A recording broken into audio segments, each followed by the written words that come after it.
आज हम पढ़ेंगे द्विध्रुव को घूर्णन कराने में किया गया कार्य। तो द्विध्रुव हम पढ़ चुके हैं पहले चैप्टर में। क्या होता है द्विध्रुव? अगर कोई इलेक्ट्रिक फील्ड हो, क्या हो? वैद्युत क्षेत्र। तो ये मेरा वैद्युत क्षेत्र है और द्विध्रुव क्या होता है? जिसके पास एक प्लस आवेश और एक माइनस आवेश हो। क्या हो? प्लस माइनस आवेश और प्लस आवेश, दोनों के बीच की दूरी कितनी होनी चाहिए? 2l। ठीक है, ये क्या होता है? ये क्या है? द्विध्रुव है। इसको कहां रखा हो? अगर वैद्युत क्षेत्र में रखा जाए, ठीक है, क्या किया जाए? वैद्युत क्षेत्र में रखा जाए और वो भी ऐसे रखा जाए, मतलब प्लस वाला यहाँ पे रखा जाए और माइनस वाला यहाँ पे। तो ये क्या करेगा? ये घूर्णन करेगा। जो ऐसे किसी कोण पे रखा गया, देखो हम पहले जो पीछे पढ़े थे उसमें हमारा वैद्युत क्षेत्र कैसे था? ऐसा ही था, इसी दिशा में था और द्विध्रुव वैद्युत क्षेत्र की दिशा में रखा हुआ था। ठीक है, जो पीछे हम लोग पढ़े थे। लेकिन इसमें क्या करेंगे, जब घूर्णन कराने वाली बात आएगी तो हम क्या करेंगे, इसको ऐसे लिखेंगे। ठीक है, और इस पे एक बल लगेगा प्लस वाले पे इधर की तरफ, F बराबर क्यू ई, और माइनस वाले पे किधर लगेगा? इधर। माइनस वाले पे किधर लगेगा? इधर। ठीक है, प्लस पे इधर लगेगा, माइनस पे इधर लगेगा। क्यों? माइनस को अपनी तरफ खींचेगा, प्लस को दूर की तरफ धक्का देगा। ऐसा ही तो होता है। तो ये क्या हो जाएगा? ये बराबर माइनस क्यू ई। तो यहाँ पे जो बल होगा, ठीक है, देखो, द्विध्रुव का बल, ठीक है, द्विध्रुव का बल प्लस आवेश पर F बराबर क्यू ई, जो कि धन होता है, वह ऋण आवेश पर F बराबर माइनस क्यू ई, जो कि ऋण होता है। ठीक है, देखो, और दोनों का परिमाण बराबर होता है। क्या होता है? दोनों का परिमाण बराबर पर दिशा विपरीत होती है।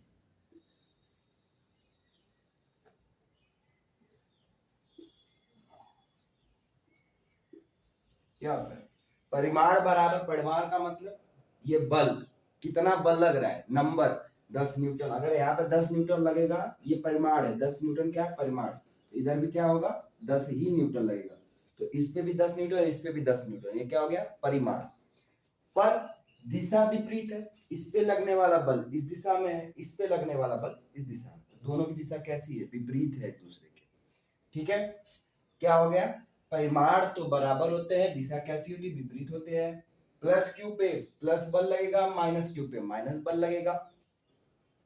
ये क्या होता है? हमारा द्विध्रुव होता है। अब जब हम इसको किसी कोण पर रख दे, देखो यहाँ पे कोण बन रहा है, वैद्युत क्षेत्र ई से द्विध्रुव क्या बन रहा है? एक कोण पे बन रहा है। ठीक है, ऐसे रखा है ना द्विध्रुव, ये 2l, यहां से यहां तक, तो ये l। ठीक है, कैसे बन रहा है? कोण पे।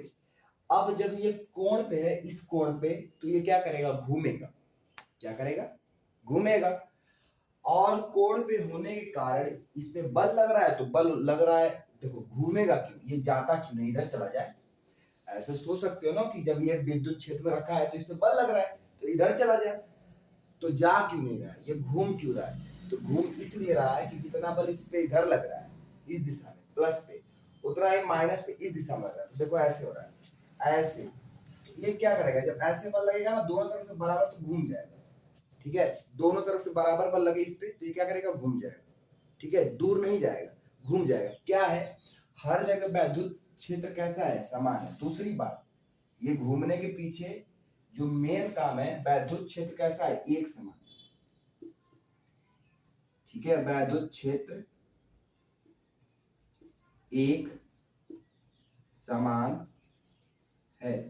मेन कारण ये है, देखो हर जगह वैद्युत क्षेत्र ई है, ठीक है, बदल नहीं रहा है। यहाँ पे भी ई है, यहाँ पे भी ई है, यहाँ पे भी ई है, ठीक है। हर जगह क्या है, वैद्युत क्षेत्र ई है, एक ही जैसा है, ठीक है। हर जगह इसका मान कैसा है, बराबर है। मतलब ये है कि अगर ई का वैल्यू यहाँ पे मान लो 20 न्यूटन पर कूलाम है, तो हर ई का वैल्यू इतना ही है, ये नहीं बदल रहा है। एक समान होने का मतलब यही है कि हर ई, जितने भी ई हैं इसमें सब बराबर है, ठीक है।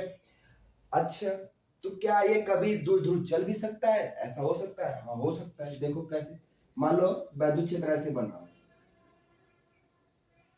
ठीक है, और द्विध्रुव यहाँ रखा हो, ऐसे रखा हो, ये माइनस क्यू, ये प्लस क्यू, ऐसे बल लग रहा है क्यू ई माइनस का, ठीक है। तो ये बताओ किधर का वैद्युत क्षेत्र ज्यादा है और किधर का कमजोर? तो ये वाला वैद्युत क्षेत्र मजबूत है और ये वाला कमजोर। देखो फैल गई है ना, लाइनें फैल गई तो क्या हो गया, कमजोर हो गया। और ये क्या है, ये मजबूत है। अब इसके कारण से ये क्या करेगा, इधर जाएगा। क्या करेगा, इधर। जिधर वैद्युत क्षेत्र मजबूत होगा उधर द्विध्रुव क्या करेगा, गति कर जाएगा। लेकिन क्या ये घूमेगा भी, क्या ये यहाँ पे घूमेगा भी कि बस सीधी रेखा में गति करेगा? यहाँ पे सीधी रेखा में तो ये इधर जाएगा, पर क्या ये घूमेगा कि नहीं घूमेगा? तो जवाब ये है कि मान लो यहाँ पे ये वाला वैद्युत क्षेत्र जो कम हो गया, ये है 7 न्यूटन पर कूलम, और ये जो ज्यादा है ये है 10 न्यूटन पर कूलम, ठीक है। यहाँ का इलेक्ट्रिक फील्ड है, वैद्युत क्षेत्र है 10 न्यूटन कूलम, और यहाँ का कितना है, 7। तो हम एक चीज जानते हैं कि अगर दोनों का बल क्या हो, परिमाण में बराबर हो, क्या परिमाण में बराबर हो, तो ये क्या करता है, घूर्णन करता है। अगर दोनों सिरों का बल परिमाण में क्या हो, बराबर हो, क्या करेगा, घूर्णन करेगा। तो यहाँ पे 10 न्यूटन था, यहाँ पे 10 न्यूटन था, ये घूम रहा था। लेकिन यहाँ पे देखो, यहाँ पे 7 है, यहाँ पे 10 है। तो एक बात बताओ, क्या इसमें 7 नहीं है? 10 में 7 है कि नहीं है? तो 10 में 7 भी तो आता है, 10 के अंदर 7 नहीं आता है? आता है ना 10 के अंदर 7। तो ये 7 और ये 7 दोनों क्या है, बराबर तो है। 10 इससे बल्कि ज्यादा है तो 7 तो उसमें आएगा, उसकी वजह से ये घूमेगा भी।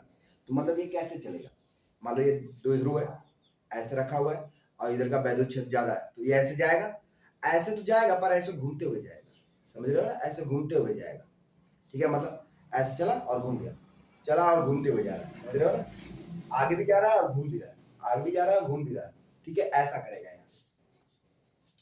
तो ये हो गया द्विध्रुव के बारे में कि द्विध्रुव क्या होता है और घूमता कैसे। अच्छा, इतना लिखने के बाद अगर हम कहें कि इसका फार्मूला लिखना हो, तो ये घूर्णन क्या होता है, और घूर्णन को हम दिखाते हैं टॉर्क, मतलब बल आघूर्ण, बल आघूर्ण किसे दिखाते हैं, टाउ बराबर, टाउ है ना, टाउ मतलब बल आघूर्ण। कितना हो जाएगा, इसकी जगह हम क्या लिख देंगे, ठीक है। तो टाउ बराबर क्या होगा, बल गुणे विस्थापन, क्या लिख सकते हैं, बल गुणे विस्थापन।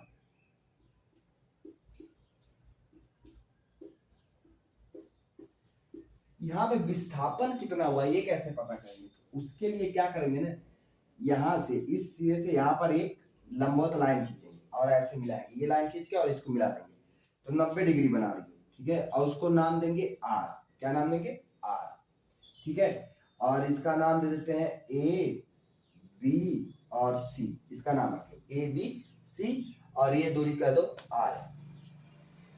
बल गुणे विस्थापन, तो बल है यह, विस्थापन होता है आर, ठीक है। टाउ बराबर बल का कितना हो जाएगा, क्यू ई, बल कितना होता है, क्यू ई, ठीक है, बल कितना होता है, क्यू ई। विस्थापन कैसे निकालेंगे, आर, ठीक है। विस्थापन कैसे निकालेंगे भाई, देखो क्या है, बीसी बाई, ठीक है, ये आर हम कैसे निकालेंगे, तो क्या करेंगे इसके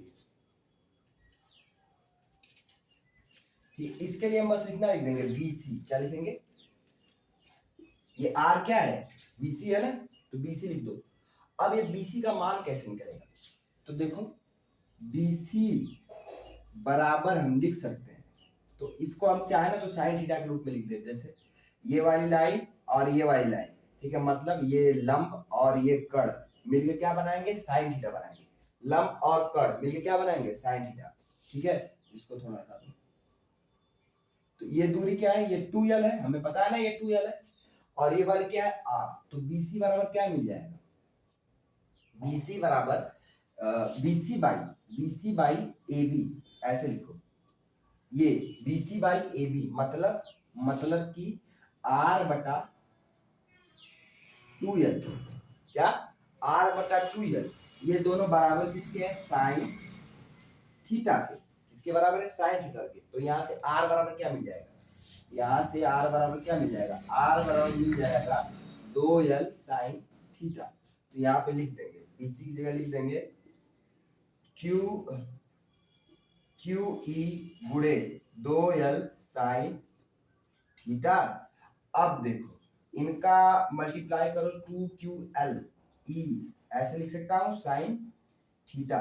ये याद आ रहा है क्या है, डाइपोल मोमेंट, मतलब क्या है ये P है, और P कहां से कहां होता है, P प्लस से माइनस की ओर होता है। कहां से कहां होता है, P प्लस चार्ज से माइनस चार्ज की होता है। तो इसको क्या लिख देंगे, P, और ये साथ में E, और बगल में साइन थीटा। ये हमें क्या मिल गया, बल आगुण। अच्छा, इसको और क्या लिख सकते हैं, इसको और लिख सकते हैं टाउ बराबर वेक्टर P, मतलब सदिश P गुणे सदिश E। क्यों, क्योंकि A क्रॉस B होता है AB साइन थीटा। तो इस फार्मूले से हम इसको इतना लिख लिए, ठीक है। क्या किया, इस फार्मूले से इतना लिख लिए। कैसे लिख लिए, तो A की जगह P रख लो, B की जगह E, और इसकी जगह साइन थीटा। तो यहाँ पे क्या मिल जाएगा, P क्रॉस E। समझ में आया, ऐसे ये सदिश होता है, मतलब क्या है, ये वेक्टर है, ये क्रॉस लगा है बीच में, तो ये क्या बताता है, ये बताता है कैसा है, ये सदिश है। तो बलागुण की राशि क्या होती है, ये सदिश है, क्या है, सदिश, ठीक है। इतना लिखो, फिर आगे किया जाए।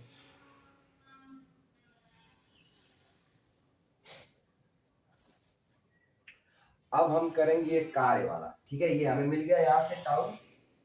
तो अब आगे चलते हैं और कार्य के लिए समझते हैं। थोड़ी एक आध चीज और देख लें, जैसे कुछ अगर, ठीक है, केस हो, तो जैसे P और E के बीच का कोण जो हो 0 डिग्री हो, कितना हो, 0 डिग्री हो, तो टाउ बराबर क्या हो जाएगा, टाउ बराबर हो जाएगा PE साइन थीटा होता है, और साइन 0 डिग्री का मान कितना होगा, 0। तो सब क्या हो जाएगा, 0। दूसरा देखो, अगर P और E के बीच का कोण हो 90 डिग्री, कैसा हो, 90 डिग्री, मतलब इलेक्ट्रिक फील्ड ऐसे बन रहा है और डाइपोल ऐसे रखा है खड़ा, ठीक है, मतलब द्विध्रुव ऐसे है, -q + q ऐसे है, तो यहाँ पे 90 डिग्री बन रहा है। तो क्या होगा, यहाँ पे हो जाएगा टाउ बराबर PE साइन 90, साइन 90 का मान होता है 1, तो ये जाएगा टाउ बराबर PE, ठीक है। ये कुछ केस है, अगर ऐसे ही 180 हो जाएगा तो भी क्या हो जाएगा, ये -2PE, ठीक है, या 0।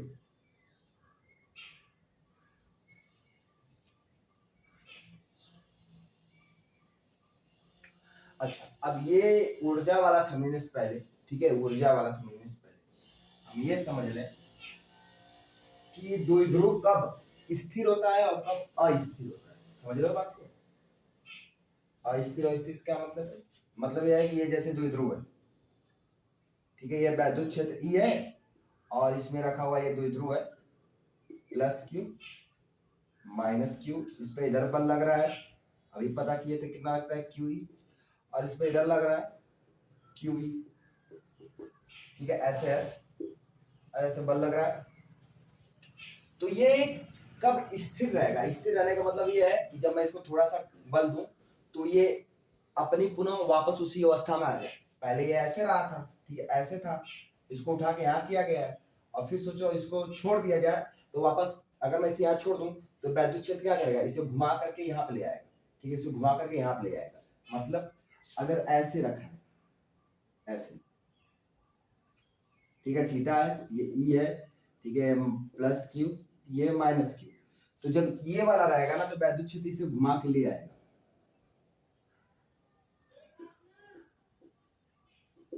ठीक है, इसे वैद्युत क्षेत्र घुमा के ले आएगा और इस पे लाके रोक लेगा, अपने अपने दिशा में लाके रोक लेगा, मतलब ऐसे, ये ऐसे घूमेगा, मैं इसको ऐसे उठाया और यहाँ किया हूं तो ये घूमेगा और ऐसे आके प्लस क्यू माइनस क्यू ऐसे रुक जाएगा, ठीक है, ये घूमने के बाद ऐसे रुक जाएगा, तो ये स्थिर है, कैसा है, स्थिर। अस्थिर कब होगा, देखो अस्थिर ये तब होगा जब, अभी तो ये घूम के इसी दिशा में आ गया, मतलब जिधर ई है उधर प्लस, देखो जिधर ई होता है उधर प्लस होना चाहिए, लेकिन अगर ई इधर हो और, ठीक है, प्लस वाला इधर हो जाए और माइनस वाला इधर हो जाए, और मैं इसको उठा लूं, क्या करूं, इसको उठा लूं, तो ये ऐसे हो जाए प्लस क्यू और ये माइनस क्यू, इस पे जो बल लगेगा इधर लगेगा, माइनस पे इधर ही लगेगा तो माइनस क्यू ई, प्लस पे इधर लगेगा तो प्लस क्यू ई। ये बताओ मैंने इसको उठाया कहां से, मैंने यहां से उठाया है, जैसे ऐसे समझो, मैंने इसको यहां से उठाया था और जब छोड़ा तो ये वापस इधर ही गिर गया, समझ लो, वापस क्या हुआ, इधर ही गिर गया, लेकिन मैंने इसको क्या किया, यहां से उठाया, तो अगर ये स्थिर होता तो इसको वापस यहाँ गिरना चाहिए, पर ये यहाँ नहीं गिरेगा, ये इधर चला जाएगा, क्योंकि इसमें बल इधर का लग रहा है, बल इधर का लग रहा है, देखो ये क्या करेगा, ऐसे घूम जाएगा, इधर घूम जाएगा, ठीक है, ये क्या किया, ये घूमा तो ही इधर, लेकिन मैंने इधर से ही बल लगाया था, ये इधर ही घूम गया, मैंने इधर से बल लगाया, देखो मैंने इधर से बल लगाया, इसने मेरे बल का विरोध कर दिया, मैंने इसको ऐसे उठाया और इसको इधर दबा दिया इसने, लेकिन मैंने यहाँ क्या किया, मैंने इसको ऐसे उठाया, मेरा बल इधर लगाया और ये इधर ही घूम गया, ठीक है, तो ये कैसा है, अस्थिर, स्थिर और स्थिर में अंतर समझ में आया, ठीक। आगे देखो, आगे हमें जो करना है वो है कि ये इसके बारे में कि कार्य कितना होगा, तो ये ऐसे उठा हुआ है, यहाँ पे थीटा है, तो मैंने इसको यहां से जब था, ये यहाँ पे जब था, तो मैंने इसको उठाने में कितना कार्य किया, वो कार्य हमें निकालना, इसको मैं उठा के जब ऐसे किया तो कितना कार्य हुआ, वही हमें निकालना, ठीक है, तो कार्य हुआ है, मतलब यहाँ पे ये घूमा है ना, क्या हुआ, घूमा है, ऐसे था, घूम रहा है अपनी अक्ष पे, तो बल लागू लगा है, तो टाउ बराबर क्या लिखते हैं, बल गुणे विस्थापन, यहाँ पे थीटा है, मान लो ये वाली दूरी आर है, ऐसे, तो यहाँ पे हम बल बराबर क्या लिख सकते हैं, क्यू ई, और आर की जगह लिख लो अगर मैं ऐसे, आर, ठीक है, बटा एक्स गुणे एक्स, ऐसा क्यों लिख रहे हैं, या यहाँ पे चाहे तो यल भी लिख सकते हैं या एक्स भी लिख सकते हैं, ठीक है, या ऐसे समझ लो, दूरी की चलो एक्स ले लेते हैं, ठीक है, जैसे बुक में हम सोचते हैं उस हिसाब से समझ लेते हैं, तो ये मान लो बल बराबर दिया है, टाउ बराबर दिया है बल गुणे विस्थापन को एक्स कर देते हैं, जो विस्थापन है उसको आर ना करके क्या कर देते हैं, एक्स कर देते हैं। अब हमें यहाँ पे क्या करना है, अपने से आर का गुणा करना है और अपने से आर का भाग देना है, ये अपने से ले आना है, ठीक है, क्यों, देखो फार्मूला बनाने के लिए, तो टाउ बराबर कैसे, इसको काट दूंगा तो एक बचेगा, इन दोनों को काट दूंगा एक बचेगा, फिर यही मिल जाएगा, तो इससे कुछ नहीं पता, ये अपने से लाया गया है इसको बनाने के लिए, तो ये क्या लिख सकते हैं अब इसको, ये हो जाएगा, ये होता है थीटा, क्या होता है थीटा, मतलब ऐसे समझो, ये अगर आर हो हमारा या एक्स है ये, तो ये वाली दूरी क्या थी, आर, एक्स अपान आर क्या हो गया, थीटा, जितना उठा है, जितना उठा हुआ क्या है थीटा, एक्स से कितना उठा है, एक्स से आर उठा है, कितना उठा है आर, तो ये क्या होगा थीटा, ये होगा थीटा, और एफ इंटू आर कितना हो जाएगा,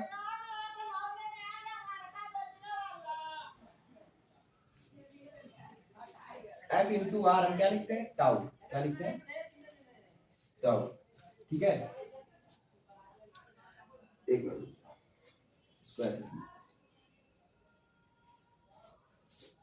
टाउ बराबर होता है बल गुणे विस्थापन, ये ठीक है, और ये बल गुणे विस्थापन कौन सा है, बल गुणे त्रिज्या वाला विस्थापन, और कार्य बराबर भी यही होता है, कार्य बराबर क्या होता है, बल गुणे विस्थापन, उस विस्थापन को हम यक्स कहेंगे, ठीक है, इसको आर और इसको यक्स।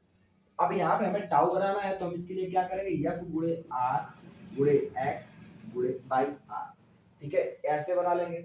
इसके जगह इतना लिख सकते हैं टाउ, और इसके जगह क्या लिख सकते हैं, थीटा। क्यों, एक्स वाई लाइन ये है, तो ये दूरी एक्स है, और कितना उठा, ये देखो, ये देखो इतना उठा है ना, तो ये आर उठा है, तो आर एक्स बाई आर क्या होता है, थीटा। यहाँ क्या लिखेंगे, थीटा। तो कार्य बराबर बल आगुण गुणे थीटा। अब हमें छोटा कार्य निकालना हो, अगर छोटा कार्य तो डी डब्ल्यू लिखेंगे, मतलब अवकलन, ठीक है, डी डब्ल्यू, इसको डी डब्ल्यू लिखते हैं अगर छोटा लिखना होता है। फिर टाउ और थीटा भी क्या हो जाएगा, छोटा हो जाएगा, तो डी थीटा। मतलब हम इसको ऐसे लिख रहे हैं, इतना उठाए होंगे जब, ठीक है, सोचो इतनी दूरी जब उठाए होंगे, तो ये वाली दूरी क्या है, डी थीटा, और ये किया गया कार्य कितना है, डी डब्ल्यू। इसके लिए लिख रहे हैं, इतनी दूरी के लिए, हमें तो यहां तक जाना है, लेकिन हम इतनी दूरी के लिए बस लिख रहे हैं। तो यहाँ पे अब इसका क्या कर देंगे, समाकलन, ये हो जाएगा W बराबर, ये हो जाएगा थीटा 1 से थीटा 2 तक। अबे थीटा 1 थीटा 2 का है, तो ये वाला थीटा 1 हो जाएगा, ये वाला क्या हो जाएगा, थीटा 2। क्या हो जाएगा, ये वाला थीटा 1, ये वाला थीटा 2 का टाउ डी थीटा। टाउ का मान रख दें, कितना मिल जाएगा टाउ का मान, W बराबर टाउ है PE, ठीक है, साइन थीटा और डी थीटा। पीई को बाहर ले लो तो कितना मिलेगा, पीई, ठीक है, पीई बाहर चला गया, और ये थीटा 1 से थीटा 2 तक, अंदर क्या बचेगा, साइन थीटा। और साइन थीटा का जब समाकलन करेंगे तो मिलेगा कॉस थीटा पर माइनस के साथ, पीई, ठीक है, ये हो जाएगा कॉस थीटा। क्या हो जाएगा, कॉस थीटा, वो भी माइनस वाला। साइन का समाकलन होता है, ठीक है, तो मिलता है माइनस का कॉस थीटा। जब साइन थीटा का हम समाकलन करते हैं तो क्या मिलता है, माइनस का कॉस थीटा। इसकी ये लिमिट रखी जाएगी, ये लिमिट है थीटा 1 से थीटा 2, और इसके बाद हमें क्या मिल जाएगा, यहाँ पे पीई, थीटा 1 रखो तो पहले थीटा 2 रखा जाएगा, तो minus cos theta 2 minus cos, plus ये minus minus plus cos theta 1, ठीक है। अब यहाँ हल करें तो ये हो जाएगा PE cos theta 1 minus cos theta 2, ठीक है। ये क्या मिल गया हमें, किया गया कार्य W बराबर, ठीक है, क्या मिल गया, W बराबर PE cos theta 1 minus cos theta 2। तो इतना कार्य किया जाएगा,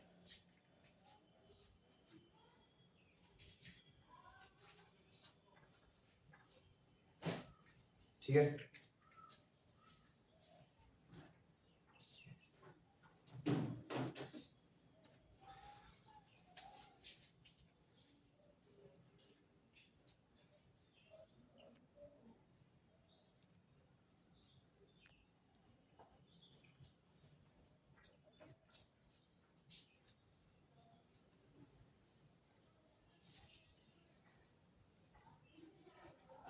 अब कार्य निकल गया, तो ये पता कर लें कि कहाँ कहाँ कितना होगा। ये फार्मूला है W बराबर PE cos theta 1 minus cos theta 2, ठीक है, ये फार्मूला मिल गया हमें। अब अगर हम इसे घुमाएं, ठीक है, घुमाएं और कहाँ कहाँ घुमाएं, देखो पहला थीटा से, मतलब 0 डिग्री से, ठीक है, थीटा तक, मतलब ये है कि थीटा 1 कहाँ है, 0 डिग्री है, और दूसरा कहाँ है, थीटा 1 तक है। तो यहां से हमें कार्य कितना मिल जाएगा, W बराबर मिल जाएगा पीई, ये वाला क्या हो जाएगा, कॉस इसका जीरो का मान कितना होता है 1, तो ये मिल जाएगा पहला वाला 1, यहाँ जीरो रखेंगे तो 1 माइनस कॉस थीटा, यहाँ थीटा बस लिख देते हैं। ठीक है, ये मिल जाएगा इससे, देखो यहाँ पे जीरो रखूंगा तो 1 मिल जाएगा, यहाँ पे थीटा रखूंगा तो थीटा हो जाएगा। दूसरा देखो, अगर ठीक है 0 से 90 तक ले जाए, कहां तक 90 तक, तो W बराबर क्या आ जाएगा PE cos 0 degree minus cos 90 degree, इसका मान 0 होता है, हो जाएगा ये 1 होता है, कितना मिलेगा PE गुणे 1, तो कितना हो जाएगा PE। ठीक है, ऐसे ही 180 तक ले जाओगे तो क्या हो जाएगा 0 से 180 क्या हो जाएगा, ये रखो W बराबर PE, ठीक है, cos 0 का मान 1 और 180 का मान -1, ठीक है, इन दोनों को जब करेंगे तो ये 2 हो जाएगा, मतलब 2 PE। ठीक है, 180 डिग्री अगर घूम रहा है तो इतना कार्य करना पड़ेगा, 90 डिग्री उठाना है तो मतलब इतना कार्य करना पड़ेगा, और कहीं बीच में उठाना है तो इतना कार्य करना पड़ेगा। ठीक है, 0 से 90 के बीच में उठाना तो इतना, मतलब ऐसे यहाँ पे इतना अगर उठाना है या इतना तो ये वाला कार्य करना पड़ेगा, और इतना उठाना है तो ये वाला करना पड़ेगा, और इसके इधर का उठाना है तो ये वाला कार्य करना पड़ेगा। ठीक है, चलो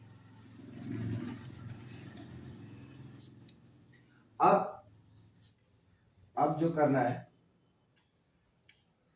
वो ये करना है कि ये तो कार्य हो गया, अब ऊर्जा लिख लीजिए। ठीक है, द्विध्रुव में ऊर्जा,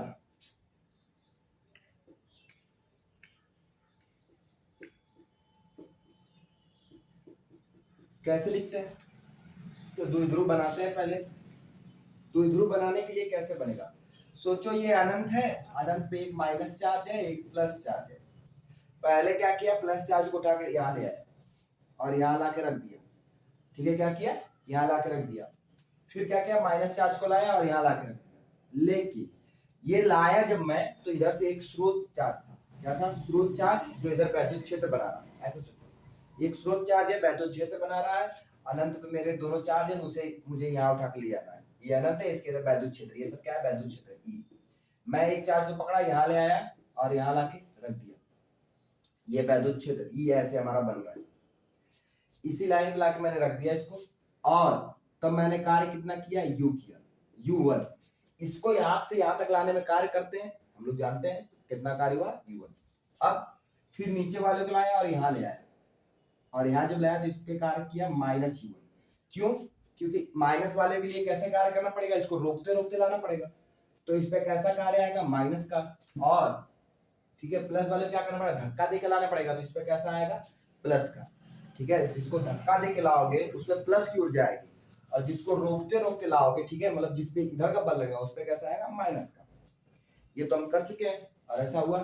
अब क्या किया जाएगा, इसको यहां से फिर यहाँ ले जाया जाएगा, इस माइनस वाले को, तभी ना द्विध्रुव बनेगा। इसको यहां से ले गया गया यहाँ, ठीक है, और कार्य किया गया PE, कितना किया गया, PE माइनस का, यहां से यहां ले जाने में कार्य हुआ PE।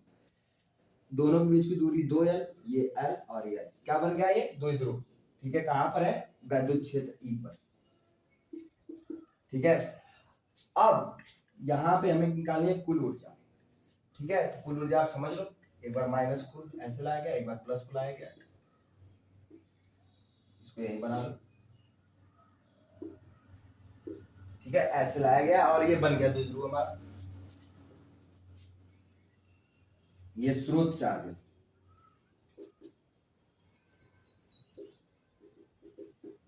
ठीक है, अब हमें ऊर्जा लिखनी है, तो हम क्या करेंगे, इक्वल ऊर्जा को क्या करेंगे, जोड़ देंगे। उससे पहले हमें ये लिख लेना चाहिए कि माइनस प्लस चार्ज को अनंत से बिंदु, इस बिंदु को नाम कुछ दे दो, ठीक है, B, इसको नाम दे दो A, तो लिख लेते हैं प्लस Q को अनंत से B तक लाने में किया गया कार्य, ठीक है, लाने में किया गया कार्य W, ठीक है, वह व्यय वह ऊर्जा U1 है। दूसरा, माइनस Q को अनंत से B तक लाने में, ठीक है, ऊर्जा कितनी है यहाँ पे? ऊर्जा U1 ऊर्जा वह, ठीक है, वह B से A तक ले जाने में, ठीक है, B से A तक ले जाने में, B से A तक ले जाने में कार्य W बराबर माइनस PE है, ठीक है। तो कुल ऊर्जा कैसे निकलेगी भाई? कुल ऊर्जा क्या करते हैं? कुल ऊर्जा बराबर क्या होता है? ठीक है, कुल ऊर्जा निकालने से हमें क्या करना पड़ेगा? कुल कार्य निकालना पड़ेगा। तो कुल कार्य हम कैसे निकालें? यहां से यहां तक लाएंगे का, और फिर ये दोनों कार्य ही तो है। कार्य जब करते क्या देता है? ऊर्जा। तो क्या हो जाएगा? ये हो जाएगा U1 प्लस माइनस U1 और प्लस माइनस PE, और जब जोड़ोगे तो ये कट जाएगा, कितना देगा? माइनस का। ये क्या है? कुल कार्य यहां से यहां तक लाने, ठीक है, दोनों को। तो कुल ऊर्जा कितनी हो जाएगी? कुल ऊर्जा भी हो जाएगी माइनस PE, ठीक है, जितना कार्य उतनी ऊर्जा।